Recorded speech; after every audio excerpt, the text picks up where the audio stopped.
It came to light for y'all that this dude wanted me dead way before I came to YouTube.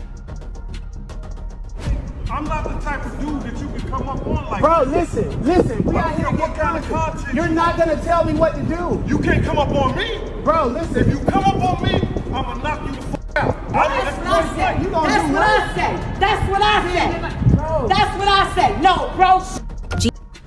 What did I do? What did you do to him first inside the courtroom? Lady.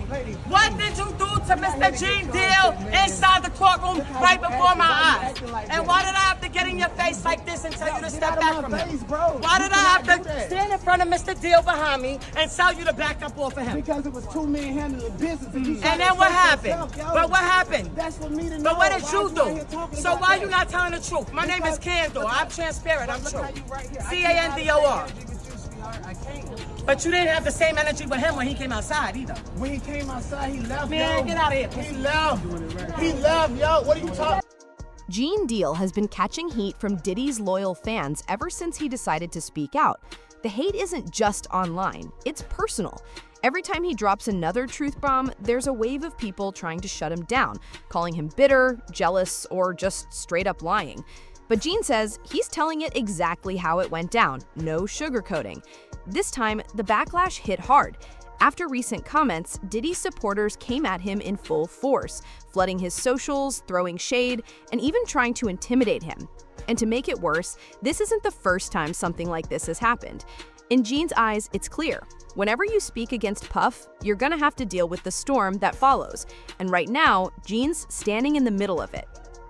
Inside the courtroom, things got heated fast. Gene says he watched Diddy's people walk right up on him, close enough to feel the tension. That's when another man, Kanar, stepped in. He looked them dead in the eye and asked, what did he do to him first? What did you do to Mr. Gene Deal inside the courtroom, right in front of me?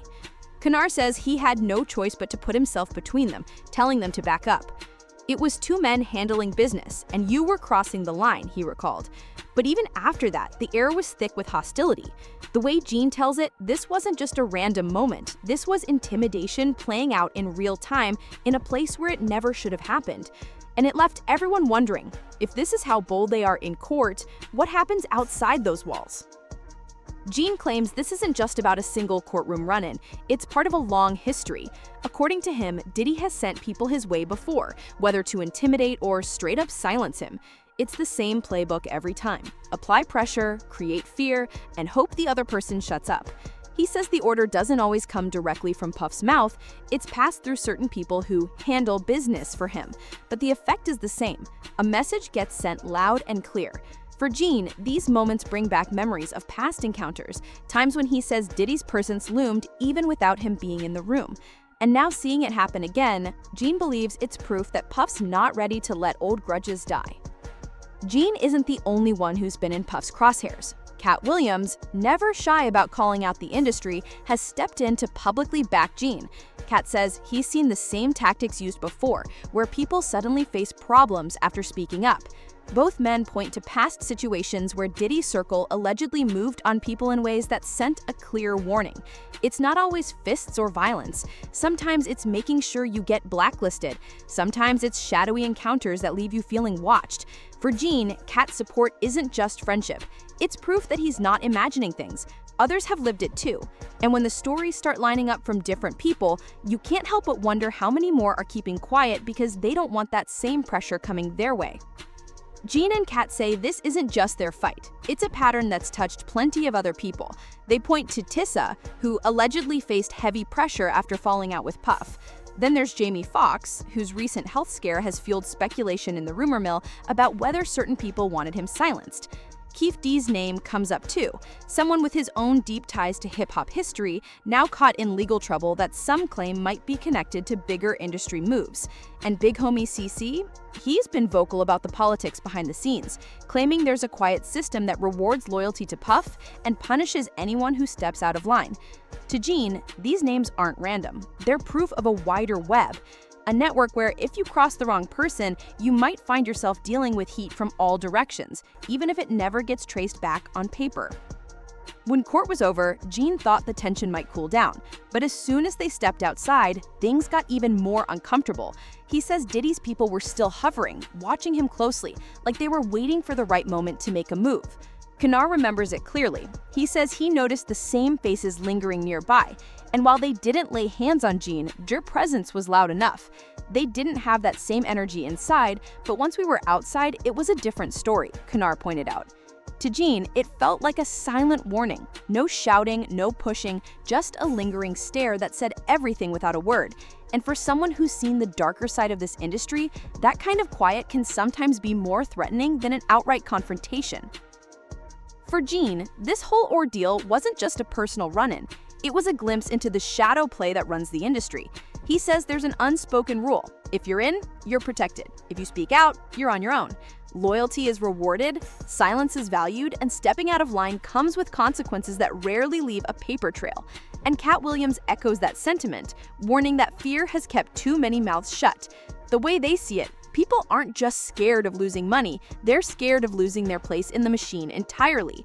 Careers can vanish, calls can stop coming, and suddenly doors that were wide open slam shut overnight. And that's the point Gene keeps coming back to. What happened in and outside that courtroom isn't just about him. It's about a culture of intimidation that's been normalized for so long, most people don't even question it anymore. But for those willing to speak up, like him and Kat, the hope is that breaking the silence might finally start to break the cycle. If you've been following this story and want to hear more about the truths, rumors, and unspoken rules shaping the industry, make sure you hit that like button so more people see it. And don't forget to subscribe and turn on notifications, because the next chapter in this saga might drop when you least expect it, and you won't want to miss it. Yo, man, K, you cool, man? How you doing? I'm tonight, cooler than a fan. They took my children from me. Yeah, I mean, how terrible is that? I did want to ask. The cops, allegedly found some guns and. Yeah, they always find guns. I never leave without. My girlfriend. I'm on the middle of an interview, sir. Sorry about. Yo, they found guns and drugs now. Drugs? That's what it was reported. Sir, you can look at my paperwork. There was no drugs. Weed is not a drug. Yeah. I mean, do you think that's safe for kids to be around guns and stuff like that? I mean, I'm just curious. How do you keep this kid safe without guns? They were in a lockbox that the police broke. Oh, okay, yeah. I'm saying, if the police come in and raid my place and break into my gun boxes, you're gonna find guns. But these aren't. Well, I'm not in a gang. What difference does it make? Now, you were actually stopped for this and let go. Because you have a license for it, No, right? This is their 9th time coming to my house. The problem was this time they came to my office and took my kids from an office. Not from my house, from an office. So now when I can't have my kids at my office, that's an issue. I must be the most terrible black. Kat's life has been in danger since the 2000s. Kat used to sleep in a Kevlar vest. Kat was still wearing Kevlar to bed. I would get in bed with him at night and he would have Kevlar on. In bed. Holler. I hit dog will holler. I hit dog will holler. So listen, let me just tell you something, right? Because this is an interesting point that Lovely T actually point out. All the people with money, power, influences, Diddy's equal. They refuse to come and support this man because they know something was wrong. But there are a million broke, dusty, desperate, bitch-ass men out here trying to bully women. It was a travesty. It was an all-out circus. Everybody, including myself, are running to safety. I've got a question for you, Tisa Tales, and everyone's going to want to know this. You're in a car right now. You had to leave the courthouse. Why?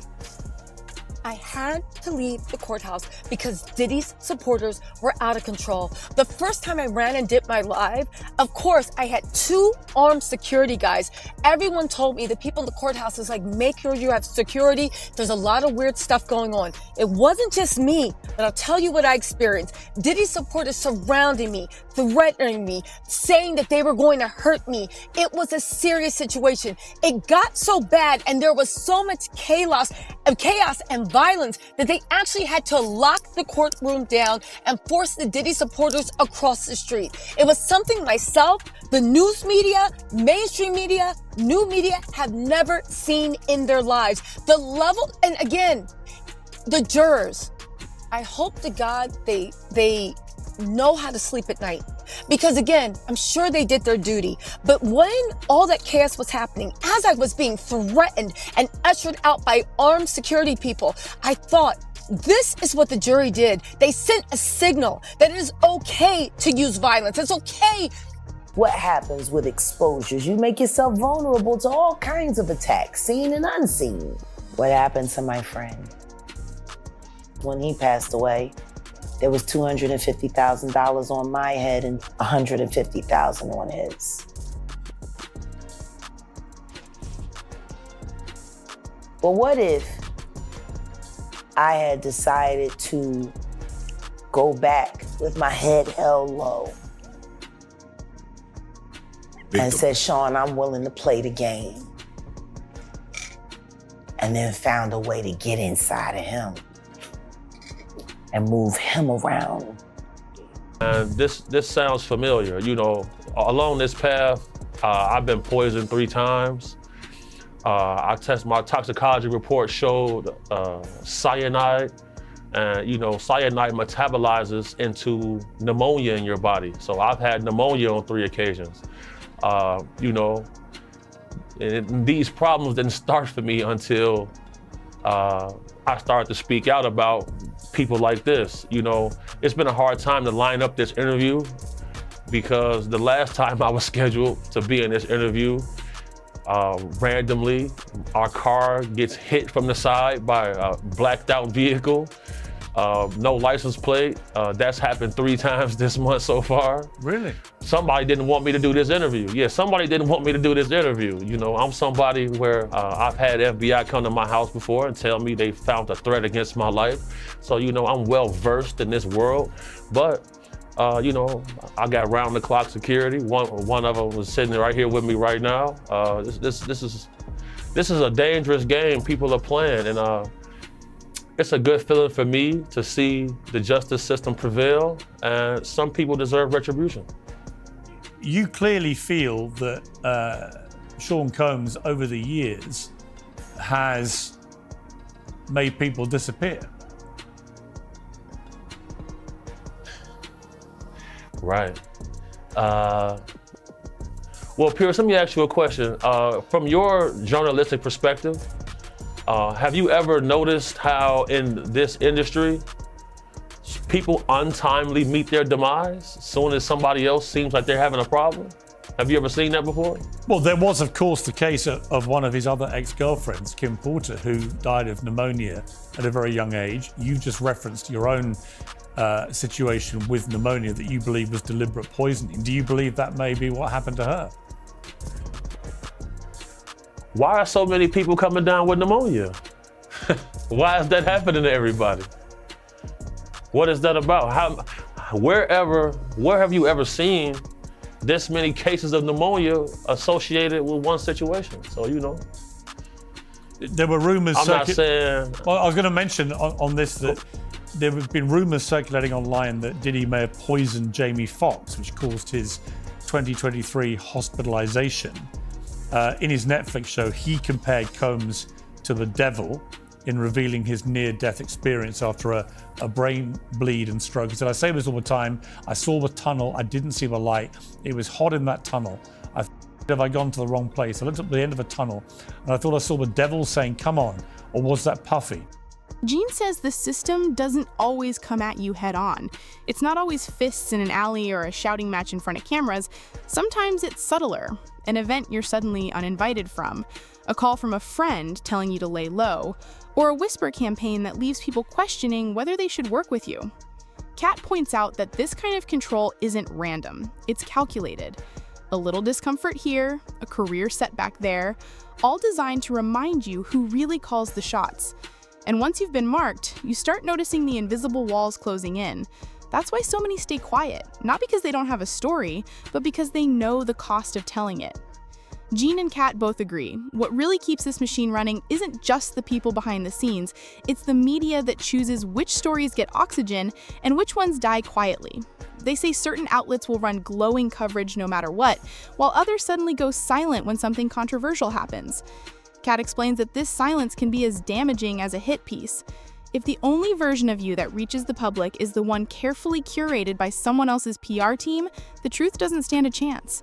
And when journalists or influencers do try to speak out, they risk losing access. Interviews get canceled, invites dry up, and ad deals disappear.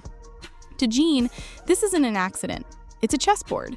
And media figures are just another set of pieces. The ones who play along get promoted, the ones who don't get pushed to the margins until the audience forgets they were ever part of the game. Jean says those moments are rare, but they do happen. Every once in a while, someone stands their ground, refuses to bend, and somehow still comes out on top. It's not luck, it's usually a mix of public support, undeniable talent, and the right allies who are willing to take the risk of standing beside them. Kat remembers watching artists and insiders break through the blockade by going straight to their audience. No middleman, no watered-down version of the truth, just raw, unfiltered connection. And once the public is on your side, it's a lot harder for the machine to shut you down quietly. But both of them agree even those victories come at a cost. The person might still lose endorsements, lose friends in the business, and live under constant pressure. The difference is they've taken back control of their own story, and in this industry, that's worth more than any chart position or award. Jean believes change will only come when enough people inside the system decide that silence costs more than speaking out. He says it's not just about one person being brave, it's about a collective shift where the gatekeepers no longer have the power to destroy someone for telling the truth. Kat adds that real change needs three things: transparency, independence, and protection. Transparency means no more backroom deals that rewrite history. Independence means artists and insiders building their own platform so they can speak without fear of being shut down. And protection means legal and financial safety nets for those who put themselves on the line. Both of them know it won't happen overnight. The system thrives on fear, and fear is hard to break. But if enough people stop playing by the old rules, they believe the whole game could change. And once it does, it might never go back to the way it was. If you've been following this story from start to finish, you know it's more than just celebrity drama. It's about power, control, and the cost of telling the truth. Jean and Kat aren't just speaking for themselves, they're speaking for everyone who's ever been told to stay quiet or play along. If you believe stories like this need to be heard, then help keep the conversation alive. Hit that like button, drop your thoughts in the comments, and subscribe so you don't miss what comes next. Every share, every comment, every subscription makes it harder for the truth to be buried. Because in a world where silence protects the powerful, your voice and your attention are part of the resistance. Worry about somebody that I bodyguard. And God knows I could bodyguard myself with his blessings. I could bodyguard myself with his blessings, bro. I'm not worried about that. Nothing beats an ambush, and I know that. But I'm not worried about his shit. People just need to talk about something. They want to have something to say, man. Oh, G ain't gotta be worried, so like that. So, shouldn't I have been worried when he was out here on the street? When he was out here on the street, I should have been worried. Yo, bro, August the 14th, 1999. High-speed chase in Harlem. You understand? How I didn't know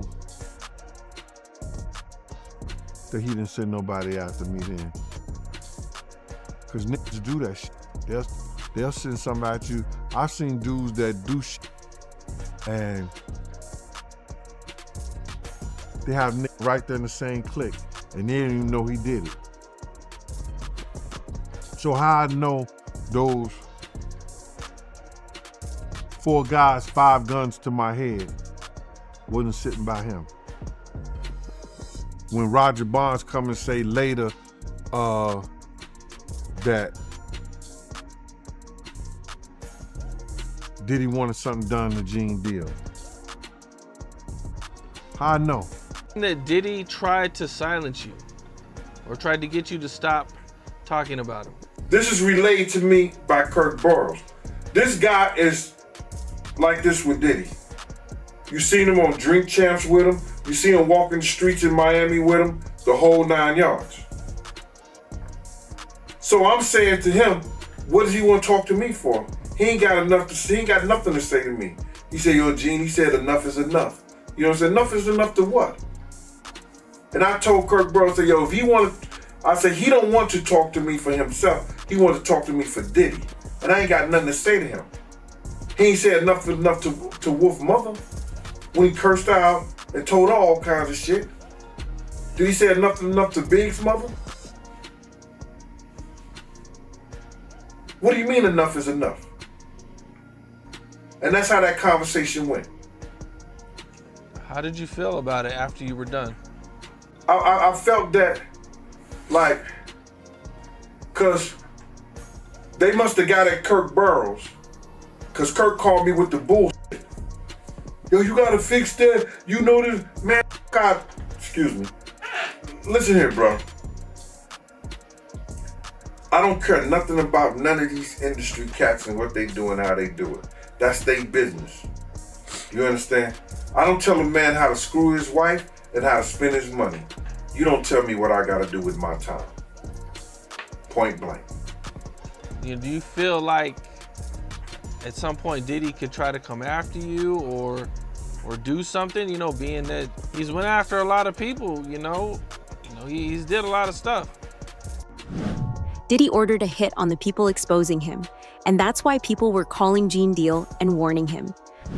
And you right about Diddy's phone being tapped, because news came out that his former bandmate from Dirty Money, she called the other group member Dunn 58 times trying to get her to stop the lawsuit against Diddy. She ain't the only one he was trying to get in contact with. You understand? He sent somebody through somebody else to try to get in contact with me, telling me enough is enough. Oh, okay. You tell Big Mama that enough is enough. You can't tell Wolf Mama enough is enough. You tell D Ferg Mama enough is enough. You understand? You tell all those people who supported you and they survivors, enough is enough. You didn't tell me about this. So he tried to get somebody to reach out to you? No, I got a phone call from Kirk Burrows. And Kirk Burrows, and I ain't gonna even get this guy no play. Not Kirk Burrows, but one of the Puff dudes that I know that's real close to him said, Kirk told me, yo, he wanna reach out to you, Gene. He wanna speak to you. I said, speak to me for what? What do you want to speak to me for? If he's trying to speak to me, it's for Puff. Point blank. I know the dude. I know how close he is to Puff. He's been with Puff from day one. So he ain't got nothing to say to me, bro. But Kirk Burrows did say to me that the dude said enough is enough. When do it becomes enough? Cassie, just go ahead and move out the country, baby. Pack a little white guy up, get on out of here. We'll protect your family. Cause if you think Sean and he done beat it, and you got 30 out of him, at the least, me personally, at the least, I would get your boyfriend every time somebody see him. Like I wouldn't have to be there. So I'm telling you, if I would do that, I don't know, you know Sean better than me. Cassie. So you believe that Diddy, he'll try to harm Cassie if he get out? I think so. I'm not trying to, man, it's hard because I don't know what Sean's getting out. I don't know what Sean is getting out of prison. I don't know if Sean is reformed. You get what I'm saying? Like, I don't know if Sean's gonna get out more arrogant now that you just beat the feds. You see his kids dancing around, they don't look grateful. They look like, yeah, we gonna keep winning. That's not the attitude I would be giving. When I beat my case, when I walked out on my case, I dropped to my fucking knees. I didn't want to be around nobody. I'm happy as shit. I'm not celebrating blowing up in the law face because I know I was just fucking crying, begging God. Nobody was in there with me. I was begging him. So how I look like to get out here and act like some macho hero, like I wasn't just being a little bitch on my knees for my father to save me when nobody else would. So I don't know what P. Diddy getting out. But me, personally, you took 30 million from me, I would advise you to I would get out and tell you